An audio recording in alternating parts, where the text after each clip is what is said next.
2014 is a day that will forever be etched in the memories of Nigerians and the world at large. On that fateful night, over 276 schoolgirls were kidnapped from Chibok Government Secondary School in Borno State, Nigeria. 11 years have passed since the abduction, but the pain and uncertainty still linger for the families of the missing girls. Between the two governments of President Goodluck Jonathan and President Muhammadu Buhari, promises to rescue the Chibok girls were made, but we're still waiting. As we continue to advocate for the release of our Chibok girls and hold the government accountable, we call on the government of President Bola Ahmed Tinubu to do more to ensure the safe return of about 100 of our Chibok girls still missing and to provide support to their families. 11 years on, 11 years of uncertainty, we remember the Chibok girls and renew our call for their safe return. We will never forget. Women Radio will be releasing an audiovisual in remembrance of the Chibok girls' abduction on the 14th April 2025 on all our social media platforms at WFM 917. All right, good afternoon. Yes, it is 11 minutes past 12 and this is Women Radio 91.7 FM. And today we're doing something really special. Today marks 11 years after since the abduction of Chibok girls. And today on Women Radio we're looking at 11 years on. What has been done? Chibok girls, what has been done so far about the abduction, those held in captive, what has been done to have them, rescued and returned. And today we're looking at how we can secure the girl child's education and the fight against abductions in Nigeria. And so we're having a discussion with a bunch of interesting panelists. Just to give a context to these particular abduction, on the 9th of April 14th, 2014, about 276 schoolgirls were abducted from the government girls' secondary school in Chibok, precisely in Borno State, by Boko Haram insurgents. Now, this incident shocked the world, ignited the global Bring Back Our Girls campaign, and then cast a harsh light on the vulnerabilities in Nigeria's educational system, as well as the security system or security architecture of Nigeria. Now, it also revealed not only the depth of insecurity in parts of the country as we have seen it to be, but the gaps in the policy, the lacuna in community protection, and also the loopholes we see when it comes to national response to crisis, of this magnitude. Basically, this underscores or reveals details regarding our security system, our policy, and also governmental position in terms of cases or in terms of responses to cases like this. Now, today, it's more than a decade later, we still have 78 of those girls still captive. We understand 141 have been released, but 78 of them are still held captive, have still not been released. Now, why some have been rescued or escaped, as the case may be, the scars endures. The scars run deep, not just for these girls released now, but also for their family members, the families of those abducted girls who have been released as well. Also, another aspect of society that bears a scar is the community and, of course, the nation at large. Now, the story of the Chibok girls is not just a memory, and many a times we may find ourselves, trying to pay lip service and holding conventions, or you find governmental organizations or even the government beginning to give rallies or speeches when we're marking the remembrance of these unfortunate incidents. It's an ongoing struggle. It demands an ongoing conversation, and one that forces us to ask the pertinent question of what has changed since then. What really has transformed? What really has evolved? What really has changed since 11 years ago, precisely April 14th? Have we learned anything yet? Have we learned the lessons? What improvements are we seeking to have? What have we done so far? And most importantly, what more must be done to make Nigerian schools safe, especially for the girls, especially for the girl child. And to talk about this, just to bring voices of advocacy as well as accountability, we have joining us live Angela Umoru David, who is the director of Home Angle Foundation. Angela, glad to have you join us this afternoon. Thank you very much for having me. All right. Glad to be part of it. All right. Glad to have you here. We also have joining us Rukayat Idris, who is investigative journalist. Rukayat, thank you so much for joining us. Rukayat, thank you so much for yeah. Okay, Rukayat, I was thanking you for joining us, but let me move to Lekon Shote. Lekon Shote too joins.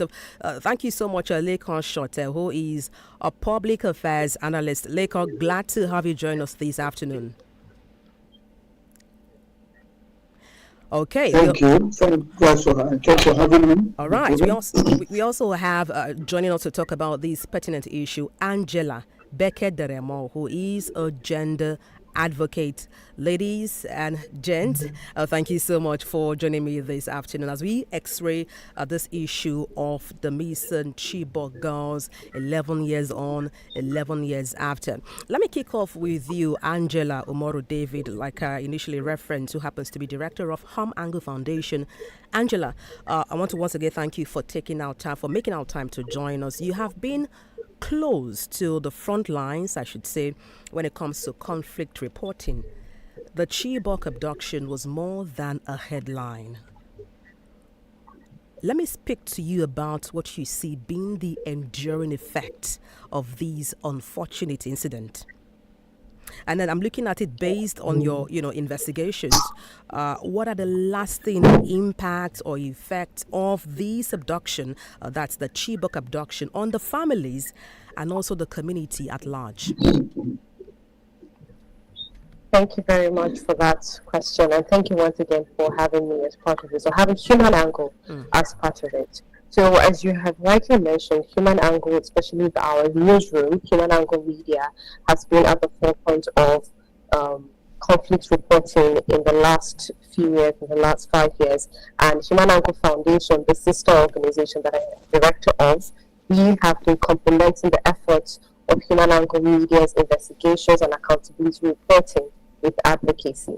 Now, to your question on investigations and what we have seen in the field. So, Human Angle, over the last few years since this incident happened and since we have been in existence, we have followed closely some of the survivors and the victims of these heinous acts, this abduction. And one of the things that we see happening is huge stigma. So, as some of us are already aware, some of the girls that have returned or that were released at one point or the other, some of them came back with children. They came back with children that they had born for these terrorists. And of course, you would understand that this in itself creates some form of stigma on them and stigma on the children as well. Then, of course, because of the, I would say, poor handling of this case, it hasn't been handled with as much sensitivity and empathy as it requires. So you also have situations where some of the girls have said, you know what, when we were out there in St. Christopher's or when we were adopted, we also experienced that to a certain degree, some of them were getting better treatments, but only to come back home to your family, to your community, and they are not being accepted. They're not being welcomed back because maybe you have born a child for somebody who is a terrorist. Now, let's also mention that there's this disillusionment that we've seen with formal education because they were in school when they were taken.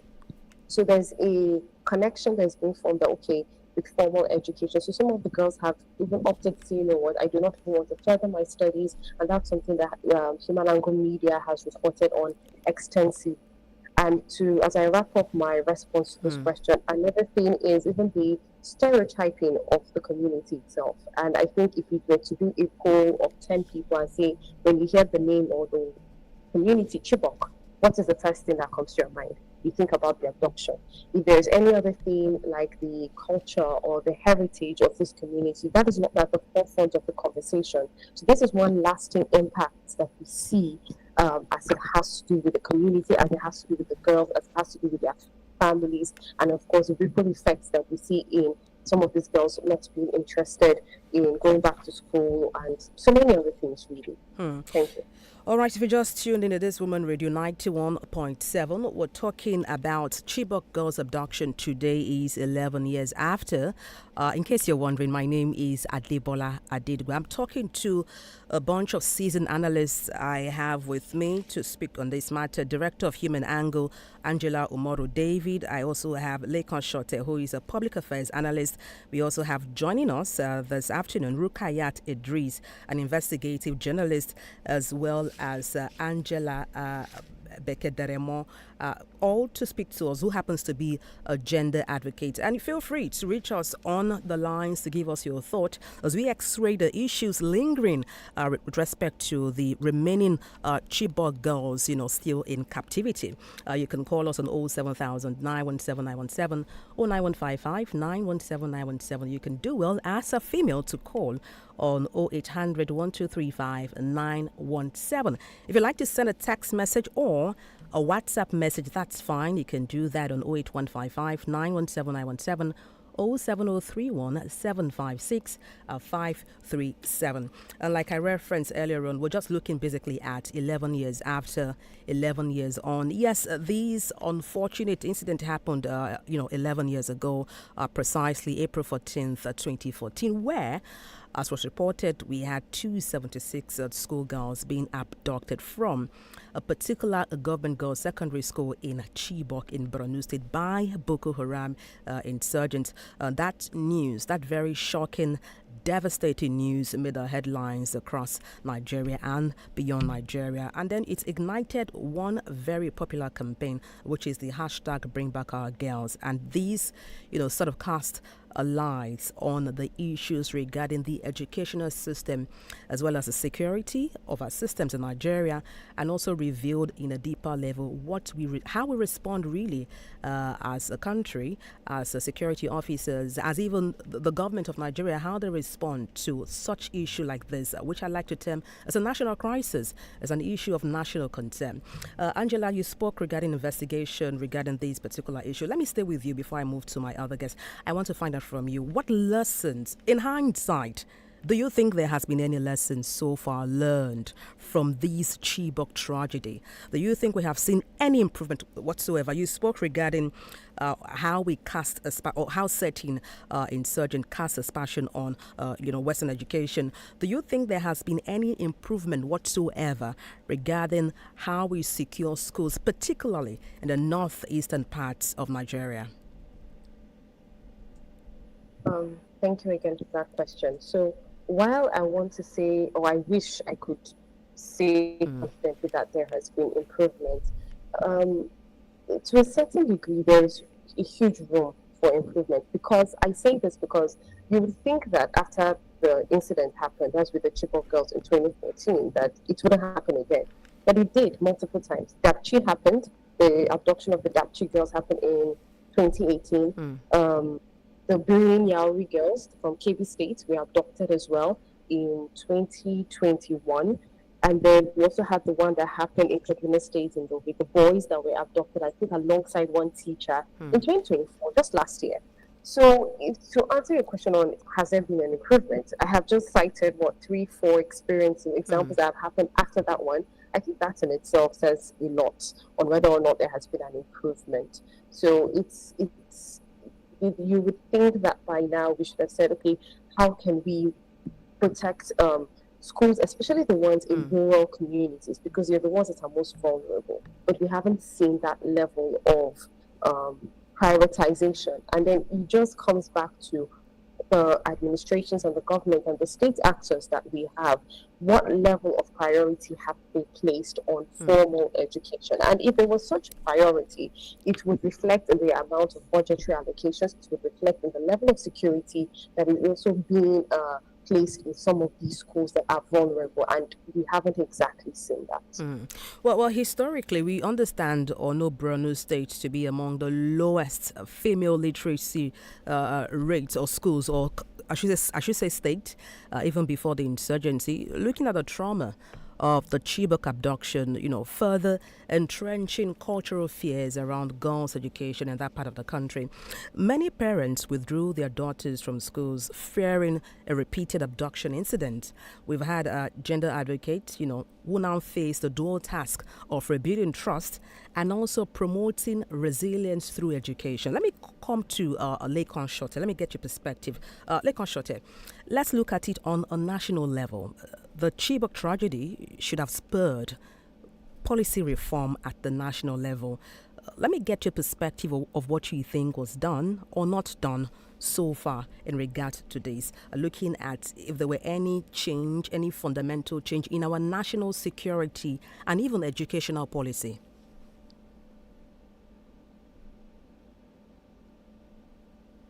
Lekon Shote, can you hear me? Maybe you would like to unmute.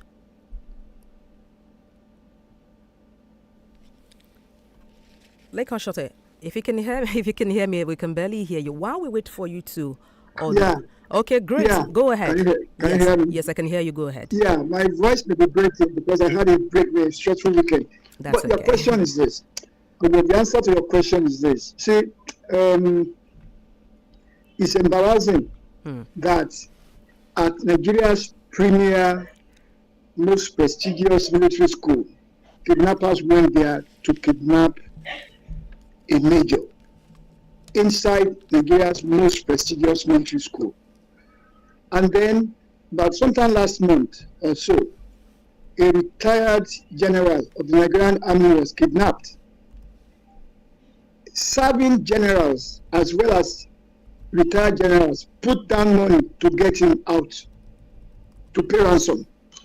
That tells you that those people who are in charge of security are not even secure themselves. And why is this so?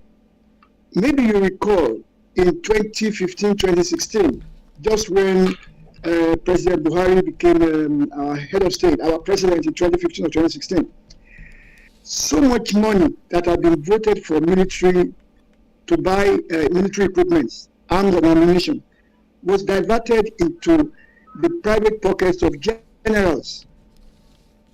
So that just tells you that there's nothing you can do without money. Even if you have the best strategies, you still need money. So there is no funding for the security agencies in Nigeria. Those who are running the security agencies of Nigeria are rogues, essentially. And so the security system of Nigeria is not prepared to secure Nigeria. They cannot even secure themselves. That is why a major was kidnapped inside of Nigeria's most prestigious military institution. Okay, now regarding education, you and I saw how under President Muhammadu Buhari, who is from the northwest of Nigeria, which has the highest number of illiteracy out of school people in Nigeria, allowed the Almajiri school system to just collapse, and nobody spoke about it. We saw pictures of the schools dilapidated, abandoned, and breaking down, equipment breaking down, and a sitting president who is from Katsina State, where you have one of the highest level of illiteracy in this country, where you have one of the highest level of out-of-school children in this country. He did not pay any attention to it. Thirdly, if you look at the budget, I don't have the figures here now, but the level of budget that we always have been having for education is not enough. In addition to that, when they prepare a budget and say it's 25 trillion, at the end of the day, the cash backing that they will receive may not even be up to 15 trillion. So they just give us grandiose figures of budget for security and for education. And then the government never makes that, because the budget is just a project, it's just a plan. It is not as if the money is on ground while they were planning it. So you can see that there's a lot of institutional things working against the education as well as the security of this country. So I have not seen much apart from just what we say platitudes. I've not seen much. So, because the only way we can see if there's any changes in policy is in the results. We are getting the same results we got in 2014. We got in. Do you remember that sometime in 2018, or 2019, the president went back to his own state. That was the day that bandits went to another school in Kankara and abducted the school. The day the president, who is a native of that state, visited that state, that was the day kidnappers came. That just tells you that there's insecurity in this country, and there's especially in the schools also.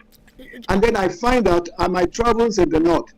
See, I'm not saying you cannot see in the south, places like Abuja, places like Kano, they are built up.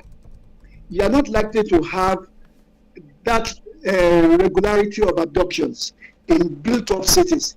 But when you drive from, say, after Mina into Kotangura, into Yelwa, into Birnin Kebi, into Zamfara, into Sokoto, you will see a lot of open grounds without security. The places are not built up. It's easy to kidnap people in places. So that is one problem. And even no GPOs, no police stations in some of those areas. Vast lands, no security is nothing. Most of our security agents, policemen, are drafted to be protecting senators, governors, ministers, commissioners, traditional rulers, and the rest of them. More than half of them. And they love it because they get paid. They get paid kickbacks and all that. So they love that kind of assignment. You don't see people, many of them ready to do this kind of serious security jobs. Just to quickly chip in there, you talked about the need or when they allocate humongous figures for budget, referring to the education budget for 2025, which is 3.52 trillion naira. And also for the defense and security allocation, the budget for it for 2025 was 4.91 trillion naira. Indeed, doing the same thing over and over again and expecting different results, like they describe it as madness. Albert Einstein described it as madness. I want to ask you, Mr. Shote, what needs be done for us to see a change when it comes to security architecture, tackling crimes and criminality, preventing further abduction of our girls in school or abductions generally? What need be done? Well, schools. I recall in the 70s when Obasanjo was a military head of state, they sent soldiers to schools, but to discipline students. But there is nothing wrong in having, for example, if you are in America, for example, access to classrooms, access to classroom areas. You can't just move around within schools without being cleared. You can't move around in primary schools and secondary schools without being cleared. You enter into the building, you will have to have an access card. Somebody must have to admit you. Then there is CCTV. Then practically each school has security people on ground inside. In fact, in America, they call them police. The security guards in your school are called police. And they have direct line to the DPO. Then practically on every street, you have sitting vehicles ready to move. And then also there are what you call emergency. There's emergency numbers. Once anything happens, you call that emergency number. Immediately, those people spring into action. Let me tell you, I don't know about now. When I was in America, my car broke down on the road, on the express road.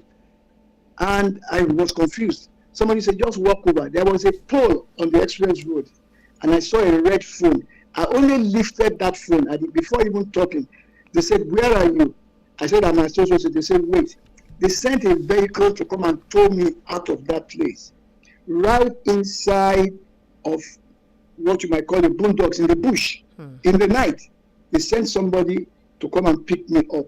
I don't know if they still continue that system, but that is what I experienced. So, but summarily, the Bible says, money answered all things. All this I've told you, this moonshine I've told you, if there is no money, there's nothing anybody can do about it. So Nigeria's economy must be run on a much, much better way, so that the economy is richer and we can be able to afford some of those things that we need. So that's my answer to your question. All right, in case you just tuned in, you're live with Women Radio 91.7 FM. My name is Adebola Adeduba. Indeed, we are examining what has passed on so far. 11 years after, today marks 11 years after Chibok girls were abducted from the government's girls' secondary school. And beyond lip service, I know we want to examine or x-ray what has been done so far. What is the government's position on these? What are security agencies doing about it? What we need to do going forward to ensure those remaining 78 girls still in captive are released. And so we're dissecting these, and I have with me my guest, to look through, what has transpired and what we can learn from it and prevent a future occurrence. I want to come to Rukayat Idris. You are an investigative journalist. You have tracked the story for so long so far. In fact, you have spoken to those affected and also documented the silence that followed the outcry. Let's just revisit. Let's relive what you witnessed, what you experienced. What struck you the most? And I'm referring to what struck you the most about the government and also the responses of society at this time and years after. At the time, I mean, and years after. Thank you so much for having me, and then thank you, Women Radio, for constantly bringing this up. I could remember even last year we have something similar to this where we were able to reflect, to speak about it. Rukayatu, you want to try again? You sound a bit muffled. Maybe you could try speaking again so we can hear you better. Okay. Can you hear me now? Okay, while I wait for Rukayatu to answer that question I posed to her, let me get your line of thought. Angela Bekederemo, you happen to be a gender advocate. We know that girls' education in Nigeria, already faced resistance before 2014 when we had this unfortunate incident. The Chibok tragedy basically added another layer of fear to what we now know as the fear for the girl child to get educated. Now, I want to speak with you as a gender advocate now, looking through the lens of gender advocacy. What specific or precise gender-based challenges did the Chibok girls face before and even after being abducted? Angela.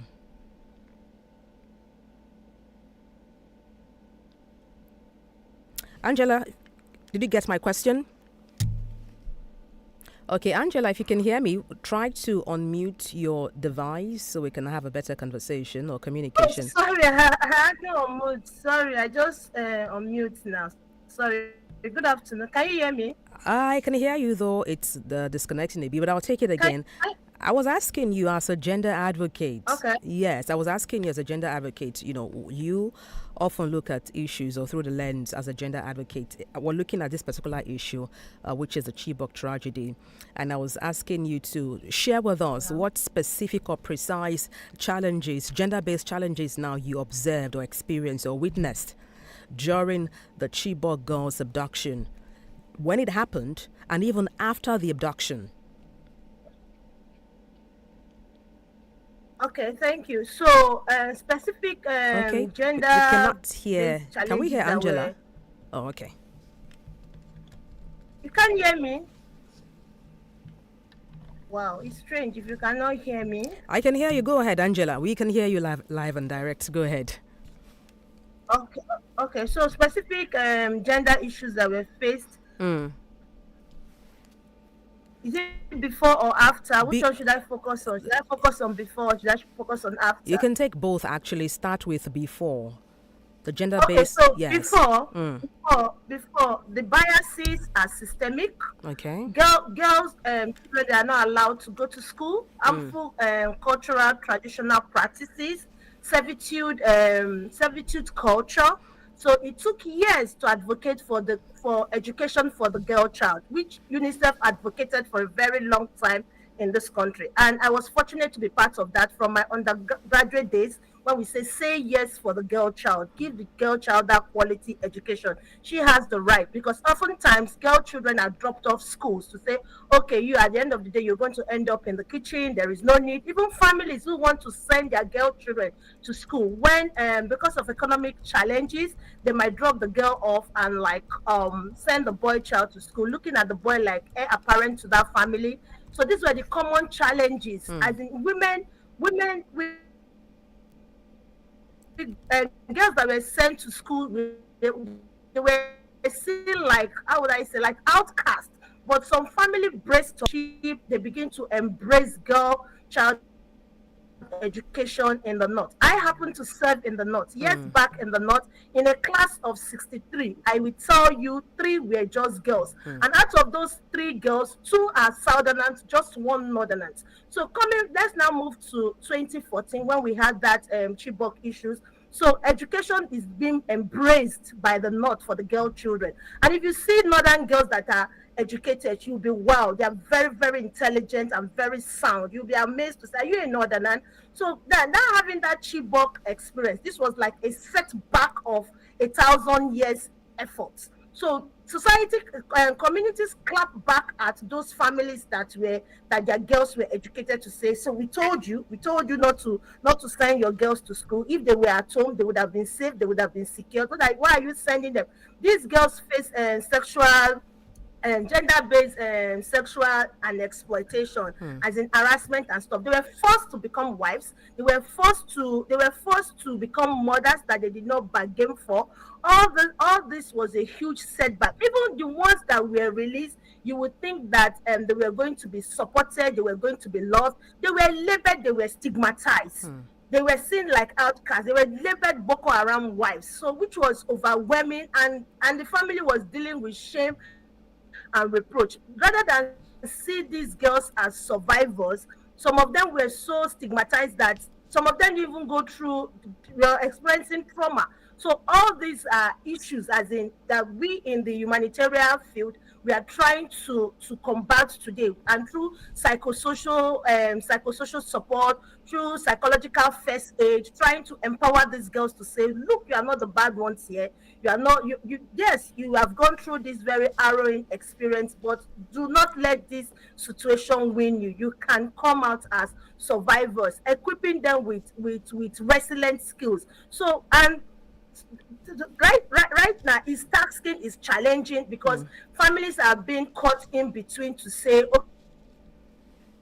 okay, if I send my children my girls to school, are they safe? If I send my children to school, are they safe? School is supposed to be a safe and healthy environment where people go to secure knowledge. But looking at what Mr. Stranger was saying some few minutes back, you would think after the 2014 experience, this will be nipped in the bud. Was it nipped? No, it has become rampant. It has become a norm. It has become a culture. So people are afraid to send their children to school. It's not just limited to the northern part of Nigeria. It's also in the southern part or other parts of Nigeria. But it's just that these other parts, probably they've been able to instill security a bit. They're still not perfect, because you still hear crisis coming out from the school setting. So going to all regions in Nigeria as one, we're supposed to protect our school environment. It's supposed to be safe, it's supposed to be healthy, where people can go and acquire education. Thank you. That's my intake.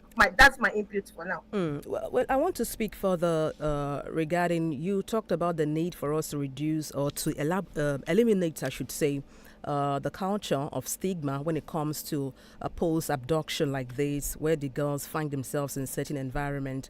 You talk about the need to accept those people or accept the girls who have faced such situation. I want to also ask you to elaborate a bit more.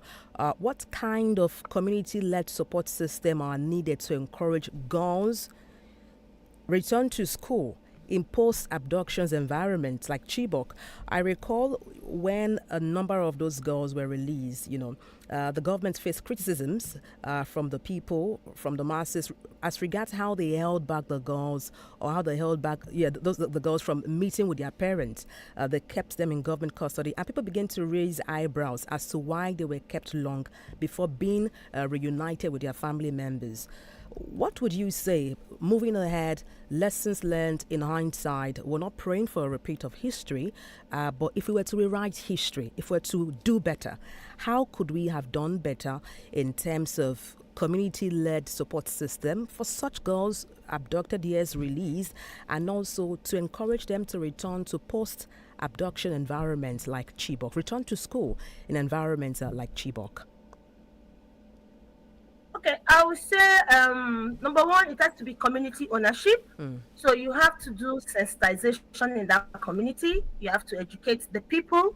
You have to bring to the limelight the issues they are facing. You are not going there to point it to them to say you are the all know. There's something they call there's something in Theater of the Oppressed by Augusto Boal. This from the Brazilian community development.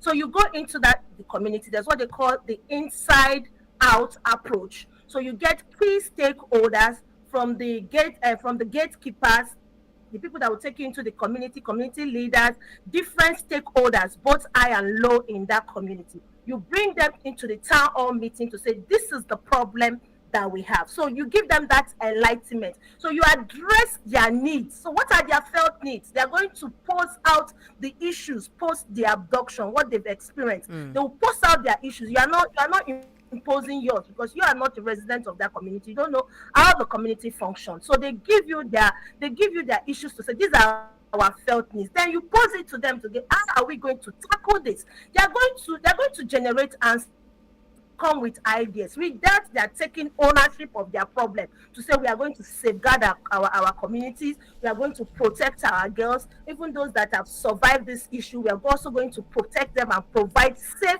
spaces for these girls. That's the most important. You have to provide safe spaces. Then women support group.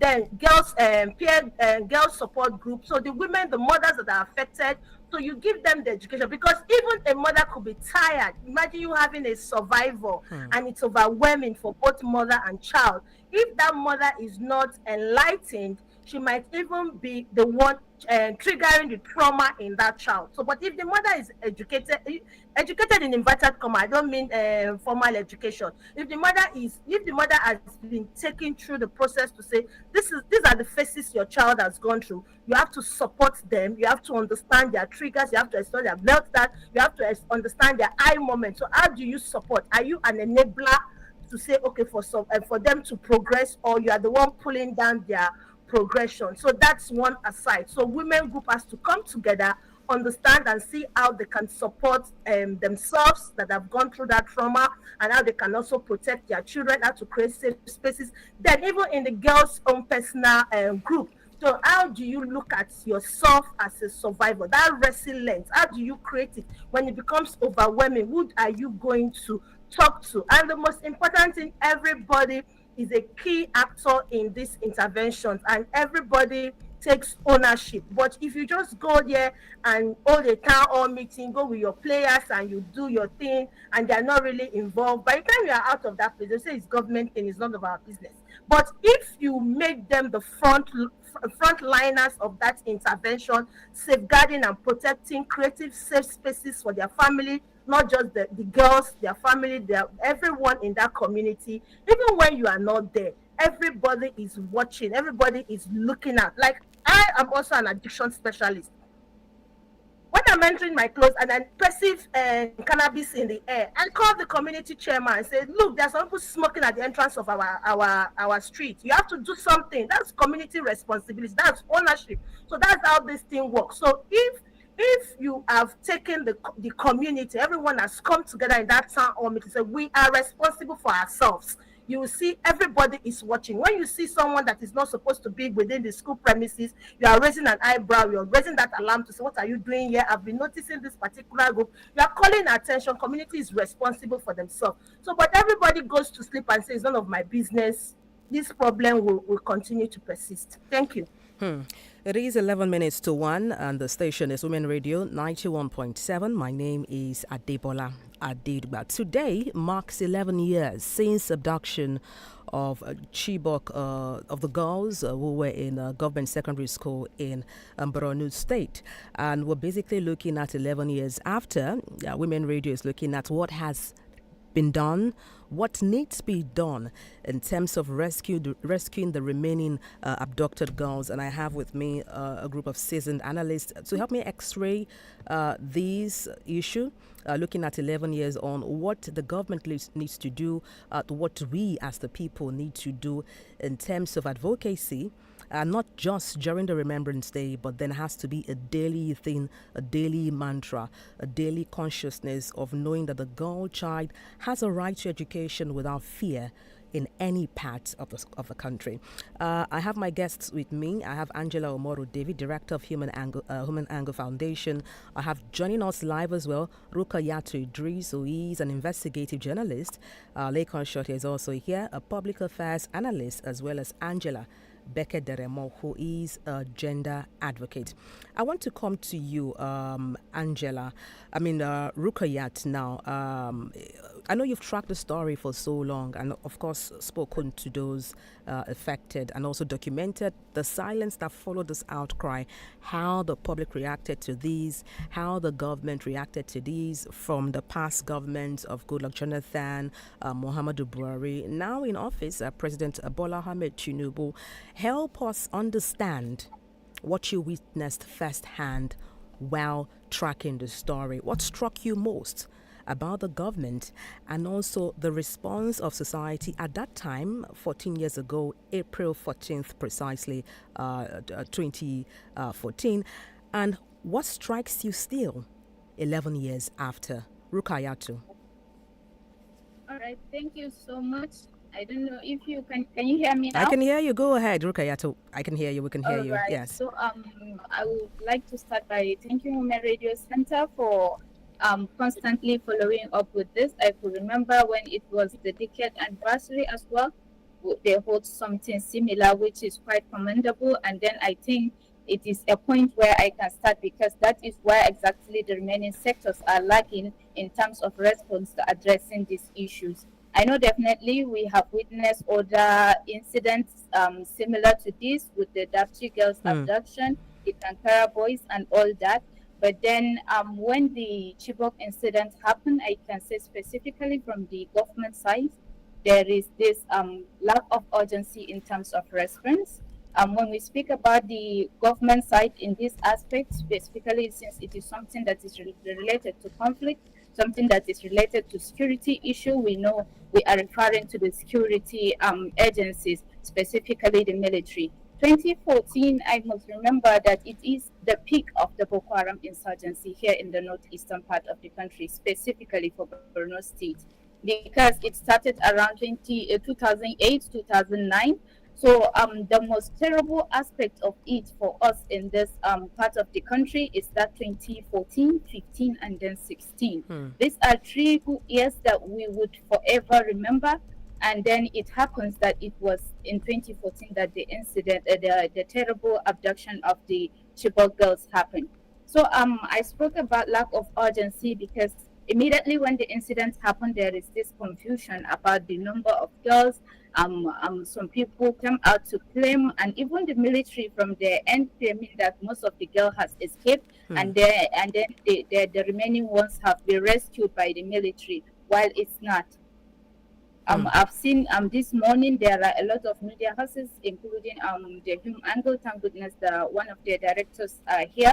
That there are almost about 90 or over 90 girls that are yet to be rescued, of which I think that has brought about the to some extent like taking the steps towards addressing or attempting to rescue these girls back. It has dragged the efforts towards rescuing these girls back because there are a lot of claims that they have been rescued while that is not actually the issue. So going back to the community, we could remember that a lot of whenever you are at the community for maybe interview to speak with the families, when they narrate the stories, the entire thing happened at night. And then, like I said, 2014 was the peak of the Boko Haram insurgency for us here in Borno State. So at that particular moment, it is expected that since it is a school environment, it is expected that there are securities, but then there are none. So when the insurgents came, you can hear the narratives even from the victims. The girls were saying that like they just told them that they are security people. That is how they convince them into following them. While at some point, some of these girls realized that these people are not actually security personnel, and that was where most of them attempted, and then they tried to escape, of which some of them succeed. They were able to escape from it. So you see that there is this gap. If to say there will be a secondary school, particularly for girls, of which we know in every conflict-ridden community or region, girls are always vulnerable. Women, children, and then girls, adolescent girls are always vulnerable, and then they are prone to every form of attack. Then they should be provided with some level of security. But then that also reflects like a gap, or where the government or the Nigerian army lacks bringing a strategic approach towards ensuring that people, even in the school environment, become safe.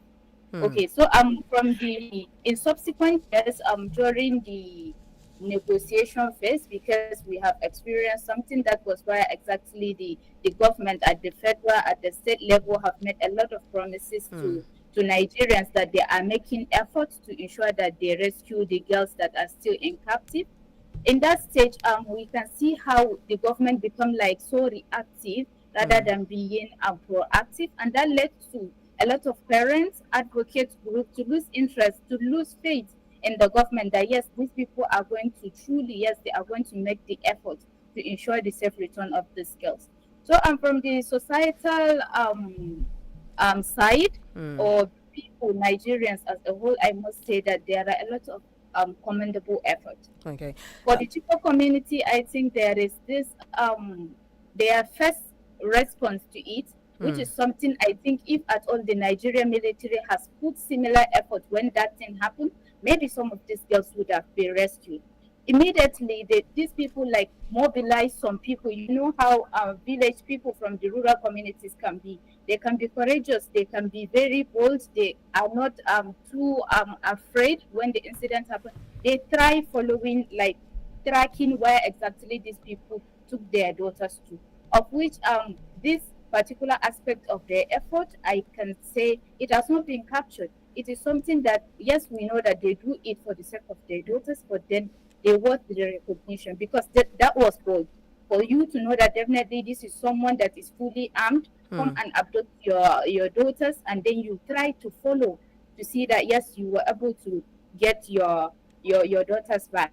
And then equally, we have seen how the Bring Back Our Girls campaign was launched, and then how a lot of effort has been put in place, and then how it has went like even beyond Nigeria, but then it has become a global movement of which up until today, sadly, this is what the world remember Chibok community as. Like just like Angela said, like that place has not been recognized for its heritage, for its culture or something good, but then for this tragic incident.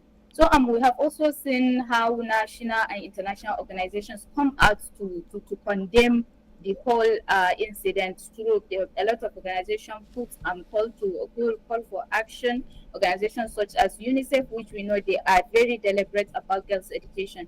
And I know definitely they were intentional about this to ensure that yes, because they are sure that this thing will not only affect the Chibok school girls or the Chibok community specifically, but then it will affect Nigerians as a whole. A lot of even sorry. Yeah. Kindly hold your thought, Rukaya, to a minute to one, and it is Women Radio 91.7 FM. Just to intimate our listener, we're talking about 11 years after the abduction of the Chibok girls abducted in government girls secondary school in Borno State, Nigeria. My name is Adibola Adiduba.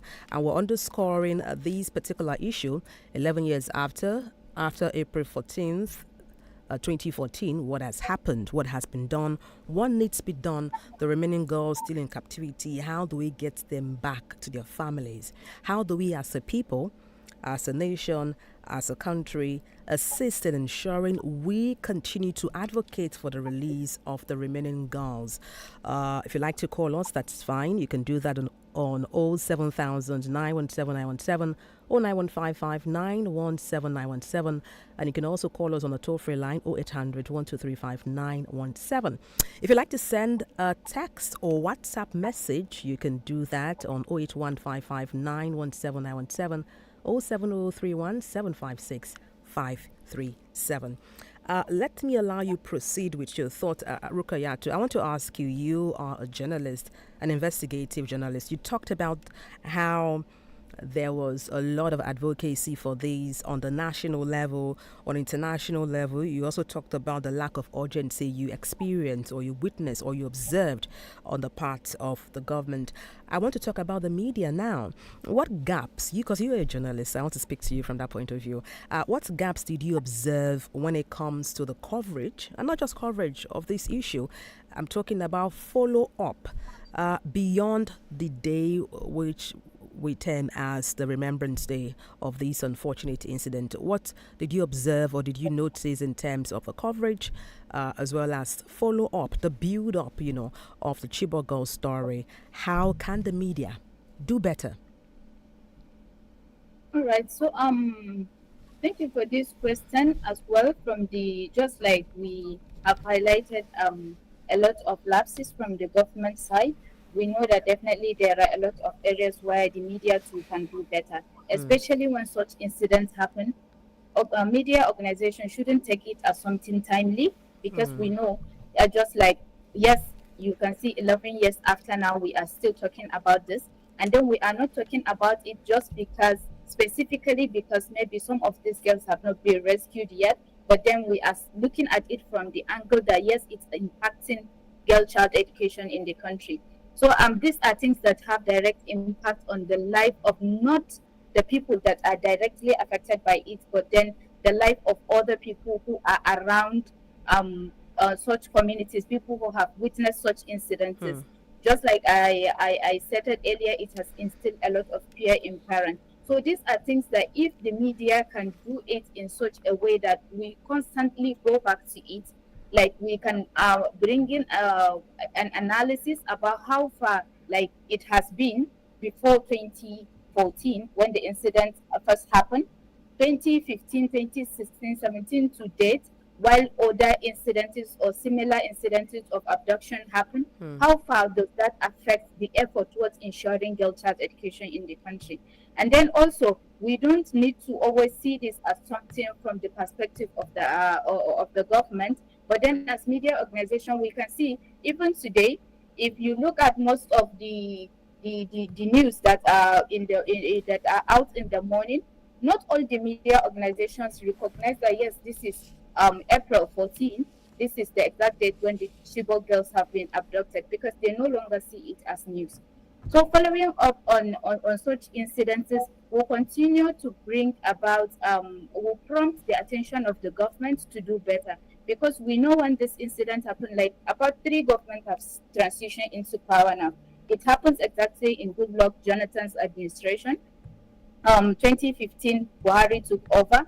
2019, he still continued. 2023, President Bola Ahmed Tinubu continue. So we can see that between 2015 to 2019, yes, definitely the Buhari's administration are to some extent still giving us hope that yes, this thing we will know how to handle it. We will still talk to them. Yes, we are still negotiating to some extent. But then after the 2019 election, we can see that they went silent on it. So where are the journalists? Where are the media houses? I think that is where the accountability aspect of it will come to play. Like questioning how far or where are we now? Since these promises have been met, we have agreed that yes, so things will be put in place to ensure the safe return of these girls. Where are we now? Like constantly, I believe constant follow up with the government, following up with how far the families of the victims are doing, following up with how far the ones that have been rescued, their lives. There are a lot of promises that all of them will be taken to schools. I know of a direct person of a lady who have escaped on that truck that night. She has been taken, kept in the at the state level where they promised that yes, these girls will be their education will be sponsored. They will be taken even abroad. They are kept in at the state level for quite some times. I think 2 to 3 months, and then later on they were all sent back to Chibok local government area. There is no any empowerment support. There is no um um any educational support or something. So you see, most of the promises that they come to speak about has not been fulfilled. So I believe that if we can try to track all these things, this conversation, to hold them accountable for it, it will go a long way on it. Let me get your perspective, Lekon Shote, when it comes to the gaps you may have observed in terms of the coverage of this issue. We're talking about the Chibok girls' abduction that happened 11 years ago. Lekon, what's your line of thought as regards how it's been covered so far, the coverage given to it so far? How would you score the follow-up done in terms of this? That's the Chibok girls' story. And how can the media do better?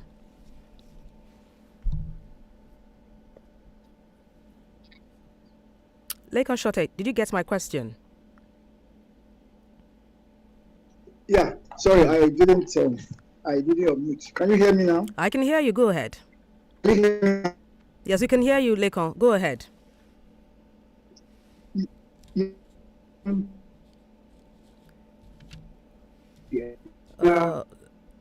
Lekon, we cannot hear you. You want to try again? You want to try again? Okay, while we wait for Lekon to fix that, let me get the perspective of Angela Omoru David. We're underscoring the role the media has played in terms of advocating for the release of the remaining Chibok girls abducted. We're looking at how the media carried out their function 11 years ago, what they have done so far in terms of the coverage. And not just the coverage now, in terms of the build-up, the follow-up after that unfortunate and very devastating incident. How do you think the media going forward can begin to, do better in terms of issues of national interest, of national conversation like this? Okay, thank you very much for that question. So first, I'll take it from the perspective of how Human Angle Media, that's our newsroom, has covered certain aspects, and then I'll go on to talk about what we could, the entire media landscape as a whole, and do better. With Human Angle, I know that periodically we have done investigations and feature stories on some of the victims of that incident. We have followed how some of them, not all of them, but a few of them, were enrolled into the America Chibok to that school to abduct those girls. Instead, they had actually planned to approach a military base, but they were unsuccessful. On their return to their location, then they said, "Oh, we could always do this." And of course, that shows the poor insecurity architecture we have. But that's another perspective, because the media industry, media sector, being able to cover that aspect again also raises an important conversation, an important aspect of this conversation. Other angles that the media should be exploring is also how to make sure that these things do not foster stereotypes that about the community itself, stereotypes about the women, these girls that have returned, the ones that are still in captivity, to actually look at perspectives that form new ideas. And I would also encourage the media, the reporters, the journalists to actually also look at community-based organizations that are on the ground, those that are doing grassroots advocacy. Form connections with them, cultivate relationships, ask them what is the progress, what is it that is being done, are there any community-led initiatives that are happening that we can then report on. This way, when you're able to report on some of the solutions and the things that are springing up from the communities themselves, you are offering a new perspective, you are offering hope, you are also covering the resilience. Okay, so another example, as I round it back up on that aspect, another example I could give is that from Human Angle's investigations, we realized that from some of the other abductees, now not from the specific Chibok incidents, from other abductees that were returned, some of them came back with stories that, oh, those girls, some of those girls abducted from the Chibok incidents, they are not refused to accept the marriages that were being forced upon them.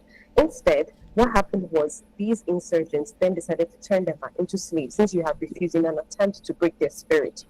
That is one angle of the story that we have not heard so much of. Something that actually celebrates the resilience of even these girls while they were in abduction, that they refused to have their spirits broken. At least some of them refused to have their spirits broken by this unfortunate incident. So in summary, I would say really it's about to look at new perspectives, form relationships with community-based organizations, and delve into new perspectives and angles as it has to do with this conversation.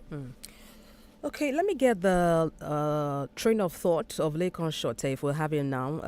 Lekon Shote, if you're there, I was asking how we as the media can do better, keep the story alive, and how do you think the media has fared so far so good when it comes to the coverage of the issue when it happened, and then subsequently follow-ups, after that unfortunate incident. How would you score or rate the media, and how can they do better going forward? Lekon. Yeah, because the media has, as far as I'm concerned, that wasn't this today. What this thing tells you that the media has kept this matter in focus. Yes. The problem of Nigeria is this.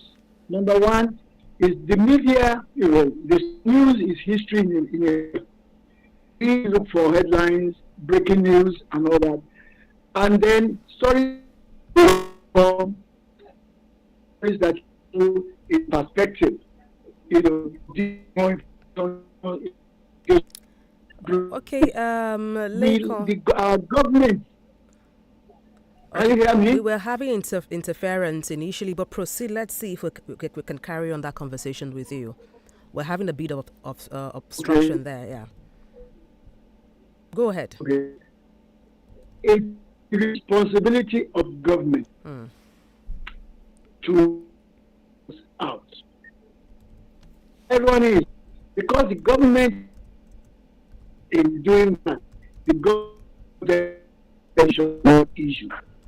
The institutional of this event, both in the country, both in the school, in the that there's supposed to be some kind of to as the state government, or that's Borno State, as well as the federal government, the state government, and the security agencies, as well as even the school systems themselves. But you don't have anything like that. Now, some research, I read a research, about 70% of those inherited by parents. I invited somebody to come and go, and it's usually somebody's Lekon Shote, we are having interference, hearing you. I want to request, if possible, you try to reconnect so we can have a better audio quality. It's been obstructed intermittently as you speak. Kindly help us, connect again so we can have a better conversation. Let me come to another of my guests, referencing the question I posed to Lekon Shote. I want to get your perspective, Angela Becker-Deremo. You are a gender advocate, and I want to talk about, so far, all of these campaign, these incidents that happened 11 years ago, how it was reported, the reaction of the public to it, and also the role the media played then And post event, the follow up subsequently, what has been done about it? How would you say the media has, has fared so far? And what do you think they could have done better as the media? That question is Okay, for, thank you. yeah, go Yeah, ahead, thank you. Becca Yeah, Delano. Yes, go thank ahead. you for the question. Mm, Okay, for the media, I want to give it to them for awareness, mm, for escalating it, for trying to get more people in tune with what was going on in Nigeria, not just Nigeria, even globally. So I applaud them for that. So let's now also come to the media. So the mm, media itself seems to also to be divided.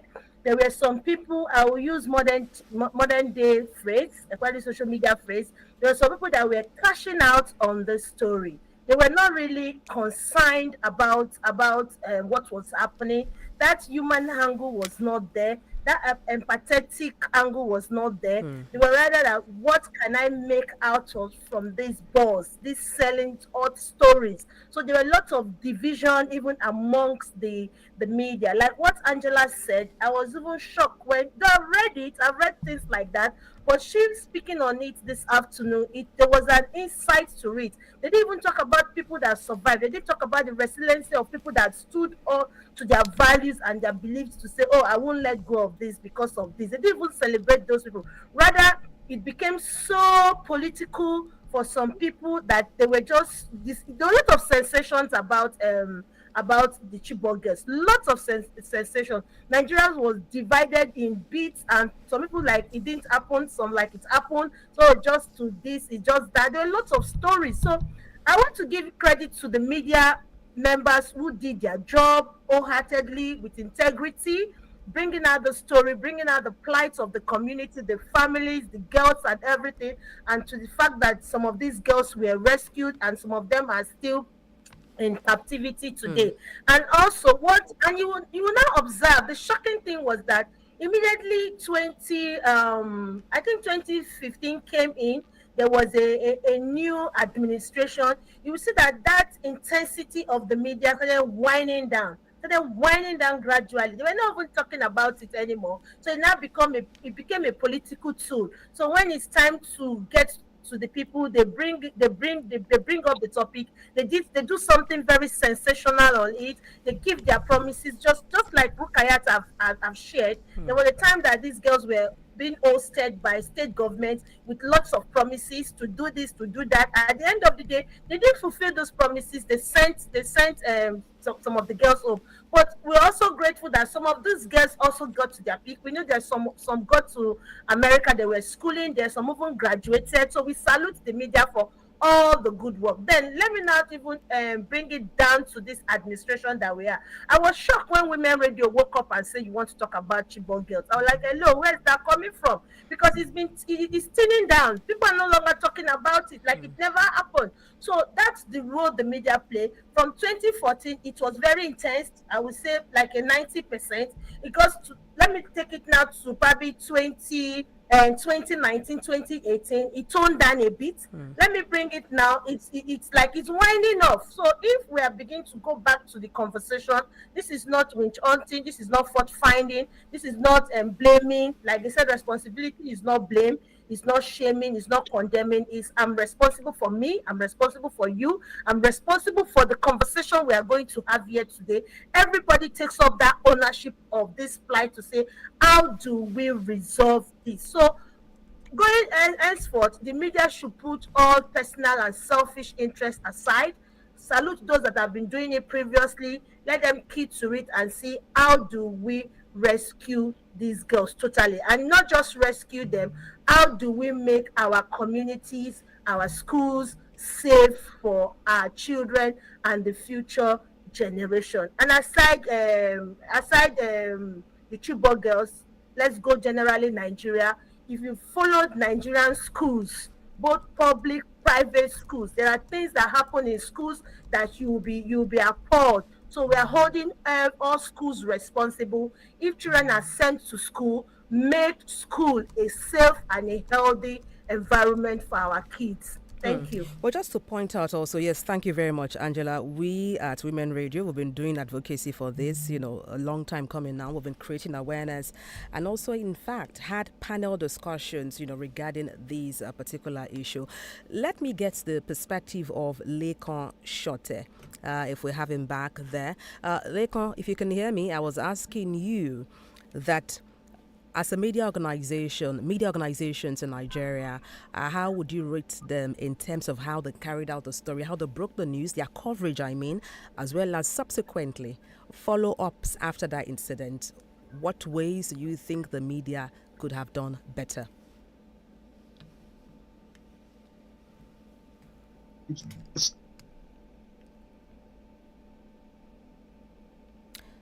Lekoshot, are you there? Yeah. Okay, we have a bit of connectivity issue with Lekan Shote. But then, just to remind our listener, it is Women Radio 91.7. Yes, it is 21 minutes past 1. And we're talking about the Chibok girls' abduction 11 years after.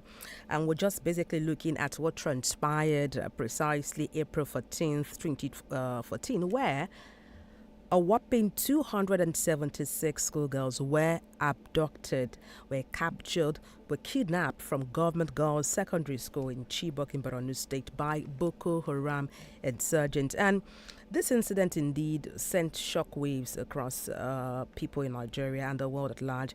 And we have seen subsequent campaigns after that incident, where we saw campaigns, the hashtag Bring Back Our Girls campaign, and also it just shows or casts light on the vulnerabilities we have in Nigeria in terms of the educational system itself, the security system itself. Lekan was referencing how we don't pay much attention when it comes to security in Nigeria.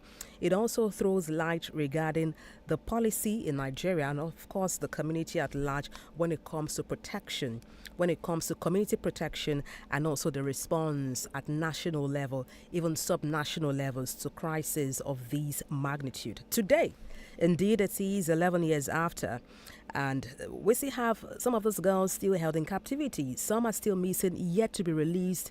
78 of them still held captive. And while we have some indeed have been rescued or escaped, the scars linger, the trauma is enduring, and then for the people, not just for the people now, even for the families of those released girls, and also of course for us as a nation. The story of the Chibok girls is not just a memory, it's an ongoing one. We still have some of them in captivity yet to be released, and one that makes us ask that pertinent question, that makes us wonder, have we learned anything so far? Like they say, so far, how far?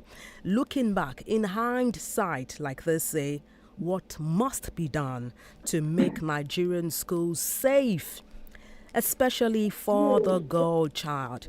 And so that's why we're talking about this. I have my guests with me. I have Angela Umoru David, who is director of Human Angle Foundation. I have Rukayatu Idris, who is an investigative journalist. I have Lekan Shote, a public affairs analyst. Ladies and gentlemen, thank you for your time and for making our time to speak with us. Let me bring something else to the fray. We saw making rounds. Mr. Lekan, if you don't mind, kindly help us mute yourself.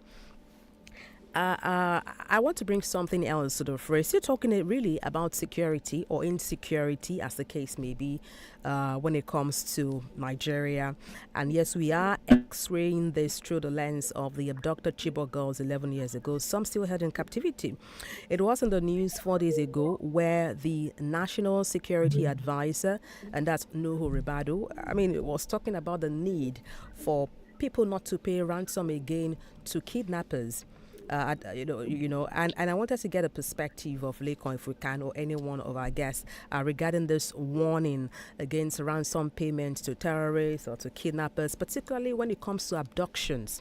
Lekan referenced how key stakeholder members, people at the helms of affairs, were being kidnapped, and then they found their way, allegedly, out of it by allegedly, like you mentioned, finding themselves out of this, the net of the abductors or the kidnappers. I want to get the perspective. Let me kick off with Leko, if you can hear me. If Leko can respond to that, I want to get his position regarding what the National Security Advisor said in terms of not paying ransom to kidnappers. But then, how do we juxtapose that directive against our national security when it comes to tackling these abductors or these kidnappers or these insurgents? Lekon.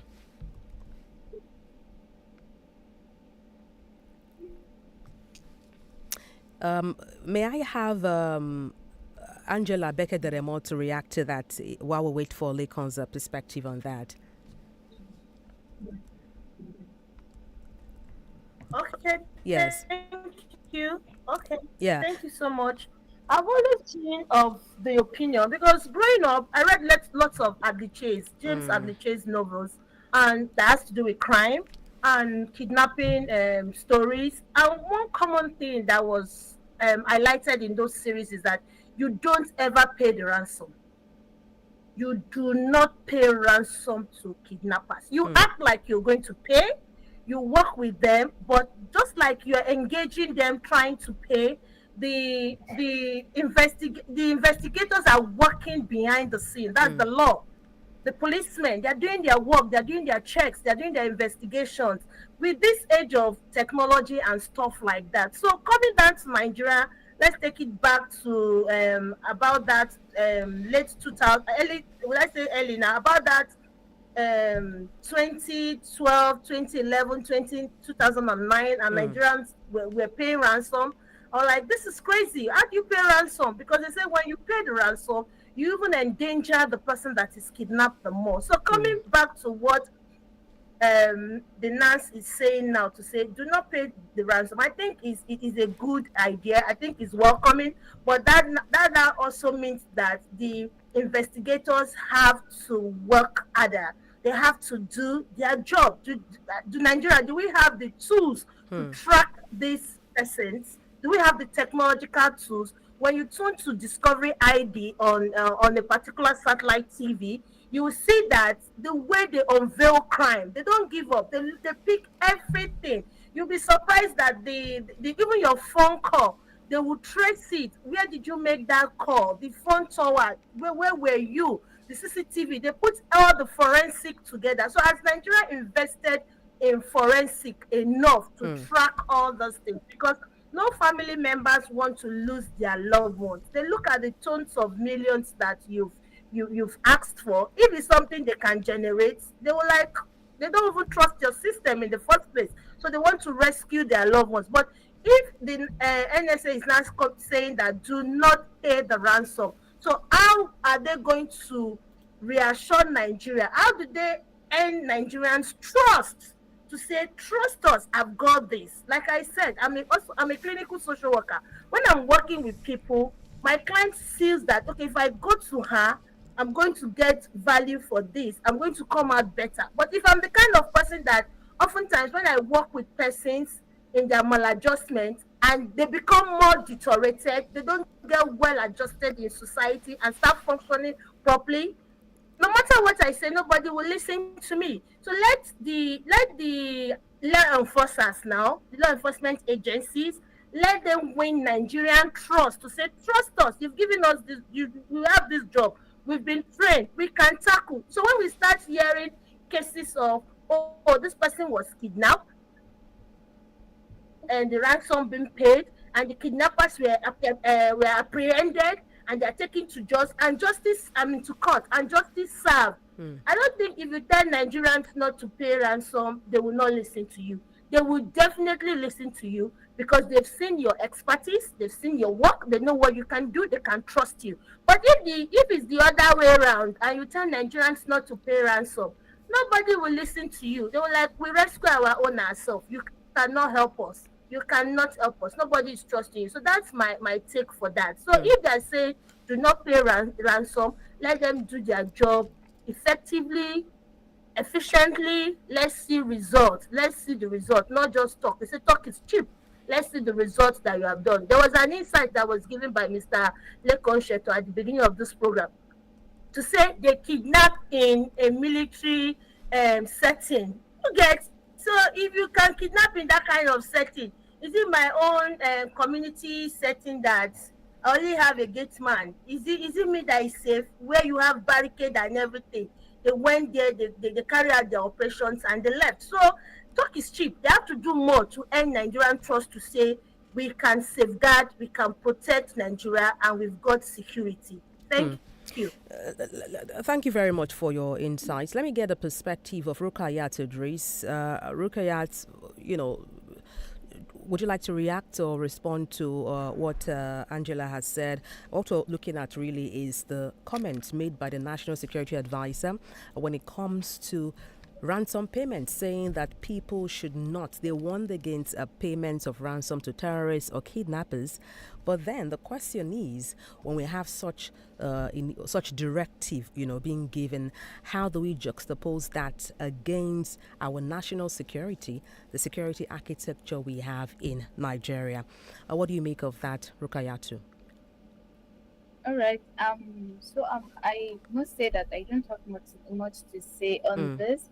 However, I must say it's quite unfortunate for us as Nigerians, looking at how little by little people at the grassroots level have lost faith in specific sectors or system in the country. We have another one, not only the security aspect, that they cannot come out and say something that it will look convincing to Nigerians. We have the security system, because just like she spoke about it, if at all they will be able to abduct someone in a military setting, then what happened to people in the rural communities? People in the rural communities, not only people coming from the local government areas, but there are a lot of villages that surround such communities. So definitely, whenever there is such incidents, there is most of these communities, some of these communities doesn't even have a very good police station that they can report cases to. They don't even know where to start. This military or the security agencies that are coming out to say don't pay ransom doesn't even know that there was abduction or there was kidnapping in this particular place. Talk more of you coming out to tell them that they shouldn't pay ransom to get there. People have to find a way. People have to get an alternative. These are their relatives we are talking about. These are their families we are talking about. You cannot just watch someone come and abduct your father. You that doesn't have access to even a police station to even start thinking of, yes, the federal government have given directive that we shouldn't pay any ransom. We should wait for them to come and rescue this person for us. So it's not even making sense to some extent that they will come out to say such a thing. It's not even convincing. The efforts they have or the strategies they have in place is not convincing enough to convince Nigerians to stop paying ransom. So if at all they will adopt other mechanism, if at all they will strategize to find out to find another means to get another put another effort in place to ensure that yes, people have access to specific places of recording. People have faith even in the justice system, because even after they have gotten the person that have abducted your relative, yes, the person will be convicted. You are 100% sure about it.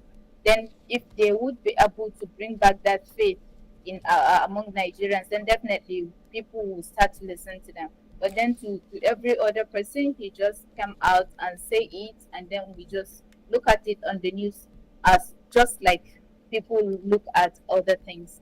So that's it from my end. All right, let me stay still with the Chibok girls abduction. In case you just tuned in, you're live to Women Radio 91.7 FM. Yes, it is 26 minutes to 2 o'clock, and we are looking at what has transpired really 11 years after the abduction of Chibok girls from Chibok Girls Government Secondary School in Borno State, Nigeria. And basically just looking at what has happened so far in terms of how it was responded to, how the news was broke, the coverage given to that news, the position of the government, the past government of Goodluck Jonathan, Muhammadu Buhari, and the current president, Bola Ahmed Tinubu, what has been done, what has been done in terms of rescuing the remaining abducted girls. Basically, we are underscoring all of these issues and how the society, those at the helms of affairs, responded to these issue of national concern. Let me get the headline thought now of Angela Omoro, and I want to find out from you really, how do you think we can use the Chibok story, looking ahead now, going forward now, solution driven? How do you think we can use it to better protect girls in similar vulnerable regions in Nigeria of today? Okay. I think in that answer lies in, or part of the answer to that question lies in even in this conversation, by refusing to forget, first of all, these platforms or these programs like this one that Women Radio is beautifully and laudably championing. It gives an opportunity for us to be able to keep the conversation alive. And when we're able to do that and you have professionals drawn from different fields like this, what happens is that you're able to see things from with from a clearer perspective and see the concerted efforts that are required to ensure that these things do not happen again. Then the other thing is, right now there's a lot of talk on countering violent extremism, but we should actually be looking at shifting that conversation away from that. Also, or not just away from that, but in addition to that, we should be prioritizing preventing violent extremism from the onset. So do not be reactionary. We shouldn't be reactionary anymore. We have had this happen once, twice, three, multiple times. At this point, we should be getting ahead of the curve and looking at what are the root causes for some of these things. So we know that when it comes to radicalization, the kind of radicalization that will lead to even the kidnapping of these girls or such similar incidents, we know that some of the things that lead to radicalization are ideological, strong, extreme ideologies. We also know that there's the issue of unemployment. We know that there are issues of biases and cultural biases. We know that there are things of gender inequality and inequity that also snowball into some of these forms of radicalization that we see. So we should be having preemptive approaches to this. Then also to talk about strengthening, to talk about preventing some of these things, issues that have happened. Now that we know that these have happened, there are lived experiences that a lot of women in these rural communities have. How are we leveraging those lived experiences to develop new solutions that can be stopped? And when I say solutions here, I'm not even talking about anything that has to be so new per se, but I'm talking about early warning systems. So, for example, Angela, my namesake, had mentioned something earlier about about taking responsibility for your community. So women should also be seen as active peace builders. They shouldn't be seen as passive people that, oh, they should just sit at home with the children and all of that and be nurturers. But these are people that have lived experiences. So we should be harnessing the lived experiences of both the younger women and the older women to teach them about community responsibility, to teach them about instituting early warning mechanisms in their communities so that they'll be able to catch these things with any bit of radicalization right in its infancy before they become things that go out of control and become difficult to address later on. So I think these are some of the things. Can you hear me? Yes, I can hear you. Go ahead. Absolutely. I can hear you. Go ahead, Angela. All right. So these are some of the things that I believe that we can do to be able to protect girls better, recognize the agency of women and girls, and be able to harness that agency, institute early warning mechanisms, teach them to be active and not passive peace builders, and of course, at preventing violent extremism by addressing the root causes of radicalization and extremism instead of waiting for these things to take effect from the onset. Thank you. All right, thank you so much. Let me get the final thought of Lekon Shote if we have him. Lekon Shote, as we wrap up, these very critical conversation, how do you think local communities like Chibok, can be better involved in the design and monitoring of school safety policies? I know you talked about how it was back in the day where there are certain security checks being done. Beyond that, now I want you to also quickly touch on or talk about If there are models elsewhere from other countries around the world that responded effectively to similar attacks like this, which we as a country, Nigeria, can learn from going forward.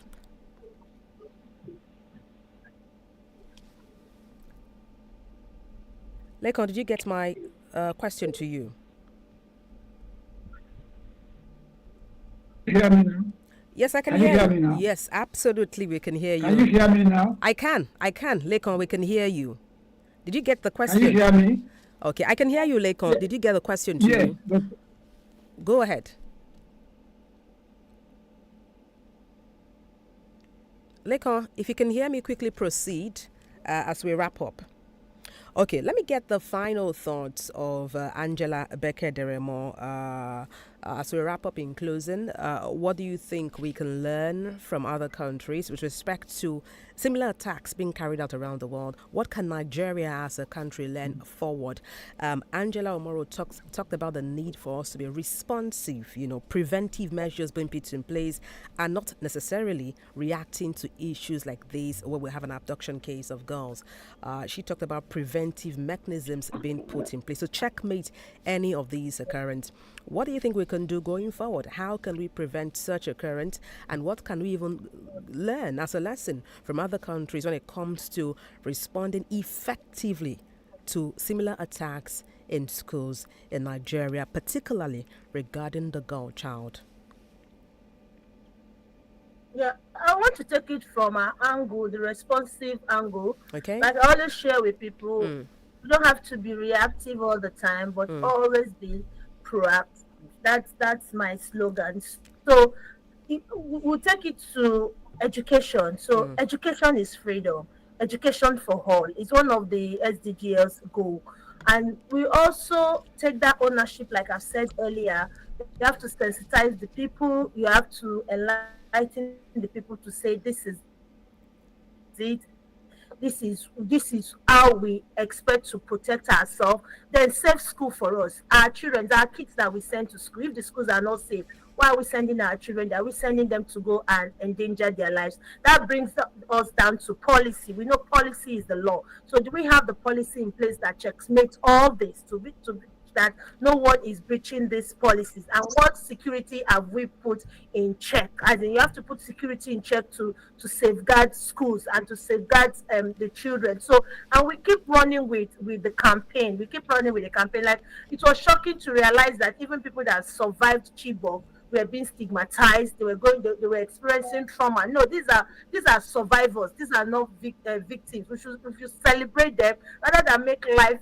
difficult for them. There's something I saw online that say from Chibok to change. So we run with that change campaign. We run that. So this is a resilient community. This is a community that went through this, and other people don't have to go through that before they can put prevention measures in place. So learn from the Chibok deaths. Like he said, it was a failed whatever that they went for. What they went for. They failed. They didn't succeed. So just coming by and they saw that, oh, this place is available because there was no security, and they attacked that setting. So let's take it as a learning curve from us. So let's put security in check where children are.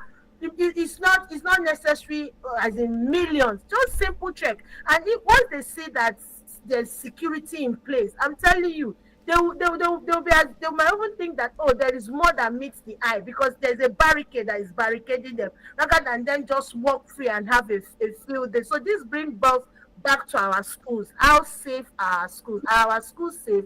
If they're not safe, we should learn to make them safe. We should continue to keep the advocacy going. I salute Women FM for having done that all these years. We should not relent, and we should continue to sensitize the community, sensitize our community to say education is not a necessary evil. Is a tool to liberty. It's a tool to freedom, empowerment. It's a tool to functioning. It's a tool to survival. And girls are not weak. Girls are not weak. So if we give them the right tools, they'll be able to defend themselves and protect themselves. Thank you. All right. Thank you so much for your perspective. Let me get a final thought, if we can, of Lekon Shote as we wrap up this session. Lekon Shote, we're looking at models from other countries around the globe that responded effectively to similar schools attacks. You referenced back in the day where a security check was carried out as a way of security. What can Nigeria learn from other countries around the world? How can we do better when it comes to safety school policies in terms of monitoring cases like this and ensuring prevention, really as the first watchword?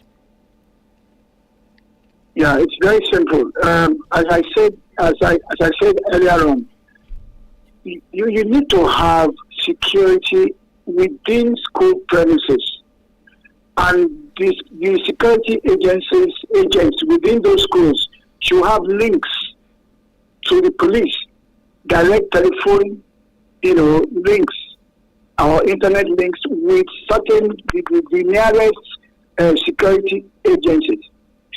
And then of course there should be access, control of access before you enter into a school. Even within the school, as you are moving within premises, from one classroom to another classroom, there should be access control.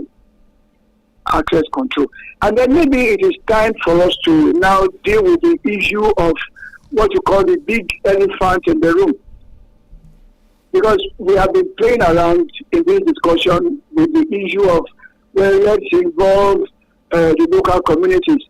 What this means is that we are all indirectly advocating for state police. In addition to state police, we should also have local government police, like we had in the First Republic. In the First Republic, there was federal police, and then there was local government police. I think all that should come back. The federal government police, the state police, as well as the local government police, so that you devolve security to the lowest level of the in the community, so that it will be easy to quickly rise. See, I know it's not been perfect. The Amotekun that was introduced to Southwest Nigeria in 2020, I assure you it has curbed, some of these banditry and up to a very large extent. I'm not saying it still doesn't happen, but it has seriously curbed it. I do not see why we cannot have local government police as well as state government police joining the federal police. Thank you very much. All right, thank you to our esteemed guest for your thought-provoking insight. Many thanks to you, Angela Umoru David, Director of Human Angle Foundation, Rukayatu Idris, investigative journalist, Lekon Shote, the gentleman amongst the women, the public affairs analyst, Angela Becker-Deremo, the gender advocate. Ladies and gentlemen, thank you so much for your insightful conversation this afternoon to the subject matter. Thank you. All right, and thank you too to our listener. The story of the Chibok girls reminds us that behind every statistics are lives, interrupted dreams. We have grieving families, and of course, a nation still bleeding and searching for answers of those still held in captive. Let's not forget the girls still are missing. We still have about 78 of them still held captive. Let's not grow numb by always hearing the stories, by always being in the midst of such conversation. It is really to stay our conscience, to be alert in future, take heed to protocol, to security measures being rendered here. And above all, let us keep pushing for a Nigeria where every child, especially the girl child, can go to school and really indeed return home safely like any other child. And many thanks to my producer, Miracle Philip, as well as Rose Yusuf Keisa, and the engineering team, that Michael A.K. Paul, for your incredible support behind the scenes. I couldn't have done this without all of you. Of course, to our esteemed listener, thank you so much for joining us in this vital conversation. My name is Adebola Adiduba. Thank you so much, and keep listening to Women Radio 91.7 FM. Good afternoon. Monday, 14th April 2014. It's a day that will forever be etched in the memories of Nigerians and the world.